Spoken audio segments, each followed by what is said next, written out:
মুসান্নাফ ইবনে আবু শাইবার হাদিস 40 নম্বর হাদিস। চোখ দিয়ে পানি আসে। অনেকজন মনে মনে ভাবছেন না, মানুষ সচেতন হচ্ছে, মানুষ নামাজি হচ্ছে, যুবকরা নামাজ পড়ছে।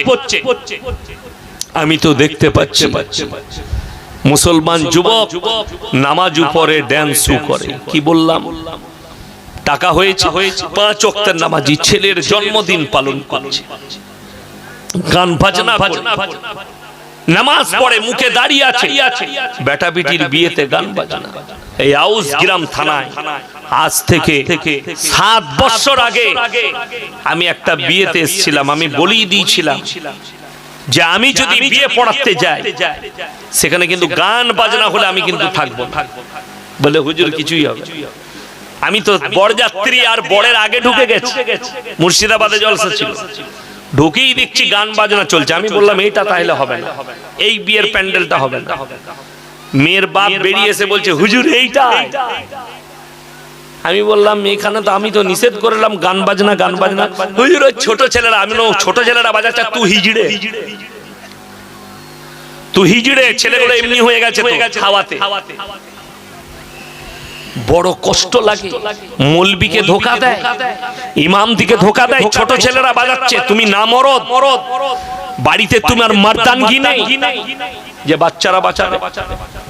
বড় কষ্ট লাগে। তুমি কি সন্তান তৈরি করেছো? হারাম সন্তান।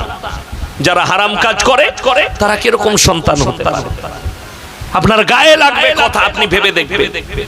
আপনি হারামকে অ্যাভয়েড করতে পারছেন। উলামাদিকে জিজ্ঞেস করুন। রাসূল আকরাম সাল্লাল্লাহু আলাইহি সাল্লামের জওয়ান প্যান্ডেলে আর এই বাজারে বিয়ে হয়নি, মসজিদের ভেতরে নিকাহ হয়েছে। আজকে তো বলছে বেটার বিয়েতে, বিটির বিয়েতে বলছে 400 বরযাত্রী যাবে, 300 বরযাত্রী যাবে। পৃথিবীর কোন মৌলবী, কোন মুহাদ্দিস যদি বার করে দেয় বরযাত্রী যাওয়ার শরীয়তে আছে, আমি সেই মৌলবীর জুতোর মালা পরবো। মৌলবী শওকতের বেটার জীবনে আর বক্তব্য দেব। বরযাত্রী নিয়ে যাওয়া হারাম। আমি শওকতের বেটা ফতোয়া দিলাম। কোন মুফতি যদি ফতোয়া কেটে দেয়, সেই মুফতি বাপের বেটা হলে নিয়ে আসুন। মেয়ের বাপকে বলছে 1 টাকা লুবো না, হারাম কর 200 বরযাত্রী নিয়ে যাচ্ছে। মানে এই দিকে বীজ মারবো না, ঘুরিয়ে তোর বীজ মার। মৌলবীরা বলছে হারাম, পনলিয়া, তাহলে ওই দিকে তোর বিষটা মেরে। আপনার মনের নিয়তটা আল্লাহ, মনের কথা শুনতে পাই না আল্লাহ কথা বলে। আল্লাহ হৃদয়ের কথা জানেন না? ইন্নাল্লাহা লা ইয়াখফা আলাইহি শাইউন ফিল আরদি ওয়ালা ফিস সামা। হে আমার নবী বলো, আসমান আর জমিনের মধ্যে যা কিছু আছে কোন জিনিসটা আমার আল্লাহর কাছে গোপন নাই। আমি অন্তরের কথা শুনতে পাই। আমি আল্লাহ রাব্বুল আলামিন তোমাদের অন্তরের কথা শুনতে পাই। ওই জন্য মুসলমান ভাই আপনাদেরকে অনুরোধ করে বলছি, হারামটাকে হারাম বলে মানেন, অ্যাভয়েড করুন। পরকালের জন্য, মরণের পরের জন্য। মুসান্নাফ ইবনে আবু শাইবার 40 নম্বর হাদিস। রাসূল আকরাম সাল্লাল্লাহু আলাইহি সাল্লাম বলেন, হে আমার সাহাবীরা, কিয়ামতের পূর্বে এমন একটা দিন আসবে যেদিনে পৃথিবীটা যত মসজিদ আছে মুসল্লিতে ভরে যাবে। সাহাবীরা খুশিতে আত্মহারা। ইয়া রাসূলুল্লাহ, এরকম যুগ আসবে। নবীজি কিন্তু কথাটা বলার পরে ইতস্ত বোধ করলেন। সাহাবীরা বললেন, ইয়া রাসূলুল্লাহ, আপনি যে কথাটা বললেন আপনার কপালের মধ্যে ভাঁজে। রাসূল আকরাম সাল্লাল্লাহু আলাইহি সাল্লাম শেষ শব্দটা বললেন, হে আমার সাহাবীরা, কিন্তু সেই নামাজিগুলো সব সুদখোর নামাজি থাকবে, হারাম খাবে, সুদ খাবে, বড় বড় অট্টালিকা বাড়ি বানাবে, বড় বড় শপিং মল বানাবে, ঈমানদার কেউ থাকবে না। এই হাদিসটা শোনার পরে সাহাবীরা কেঁদেছে। সাহাবীদের চোখে পানি। আপনি ভেবে দেখুন আপনার কাছে দিন কতটা পৌঁছাবে, কিসের দ্বারা পৌঁছাবে? এই মাদ্রাসার দ্বারা। আমাদিকে লোকে অনেক শিক্ষিতরা মাদ্রাসা ছাপবে, মাদ্রাসা ছাপবে, আর আপনাকে আমি গুনে গুনে দেখিয়ে দিচ্ছি, আপনি বুঝতে পারবে। আপনার চোখ খুলে দিচ্ছে, যতগুলো বৃদ্ধাশ্রমে আর বৃদ্ধাশ্রমে মা বাবা আছে সব শিক্ষিতদের আছে, একটাও মূর্খদের নাই। শিক্ষিতদের মা বাবা আছে, অশিক্ষিতদের নেই। বড় কষ্ট এটা শয়তান ইবলিস মারদুদ সে মূর্খ ছিল, সে বড় শিক্ষিত ছিল, তবেই সে ইবলিস আসমান আর জমিনের কোনো জায়গা নাই যেখানে সিজদা করে। একটা কথা আল্লাহর অমান্য করার কারণে আল্লাহ তাকে জান্নাত থেকে বার করে দিলেন এবং চিরকালের জন্য জাহান্নামী করে দিলেন। লানাতুল্লাহি আলা ইবলিস, ইবলিসের উপরে লানত বর্ষিত হোক। আমার মুসলমান ভাই, আপনি কার পথ অবলম্বন করছেন? নিজেকে মুসলমান দাবি করেছেন, আজকে নামাজ নাই। আর রাসূল আকরাম সাল্লাল্লাহু আলাইহি সাল্লামের হাদিস, যার নামাজ নাই তার মধ্যে ইসলাম নেই। আমি দেখতে পাচ্ছি, আজকেই দেখলাম মুসলিমদের গ্রামে মুসলমানরা নামাজ পড়ে না, ভোটে জিতেছে গান বাজিয়ে রং খেলে তারা বিজয় মিছিল করো। ইসলামে বিজয় মিছিল বিজয় করা যাবে, বিজয়ের একটা আপনি খুশি মানাতে পারে, কিন্তু গান বাজিয়ে নয়, মদ খেয়ে ড্যান্স খেয়ে নয়। আপনি ড্যান্স করছেন, আপনি মদ খাচ্ছেন, মুসলিম হয়ে একটা মুসলমান হাত তুলে বলুন যে আমার জানা নাই মদ খাওয়া হারাম, অথচ মুসলমান খাচ্ছে। একটা মুসলমান হাত তুলে বলুন যে আমার জানা নাই গাঁজা খাওয়া হারাম। কেন খাচ্ছেন? মানুষের মধ্যে একটা ফিলিংস তৈরি হয়ে গেছে, যাই করি নাই করি, যেটাই করি নাই করি।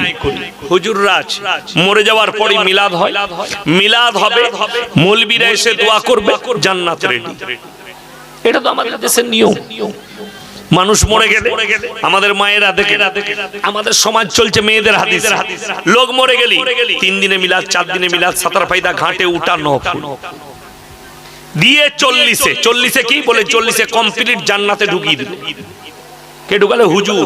তোমার হুজুর মার খাবে আর তুমিও খাবে। এই আশেপাশে ভাতার থানা আছে না? আমি নাম করব না।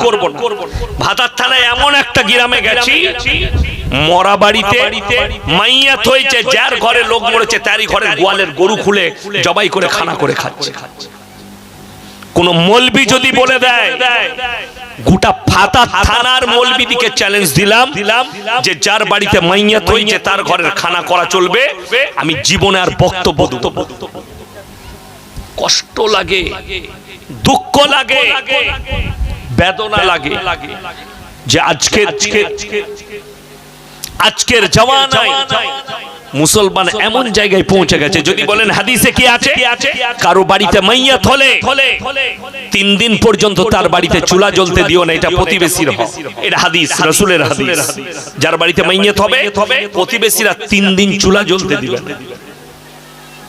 আমার পুরসা গ্রামের লোকের একটা গুণ আছে, বাইরে কোথাও মাইয়াত বাড়িতে খাই না, খেতে চাই। আমাদের এলাকায় যদি জানাজা হয়, এলাকায় আমরা জানাজার নামাজের আগে খানা খাই। কেরা করে আমি নাম করব না, একটা গ্রামে সব কুটুমজন এসছে মরা বাড়িতে, তাদেরকে আলু গোশ খাওয়াচ্ছে দিয়ে, তারপরে সবারই হয়ে গেছে, লাস্টে বলছে বে শুধু গোস্তর বালতিটা নিয়ে পালুয়ের ভেতরে ভরে রেখে, ওটা কষা মাংস, ওরা খাবে। বড় কষ্ট।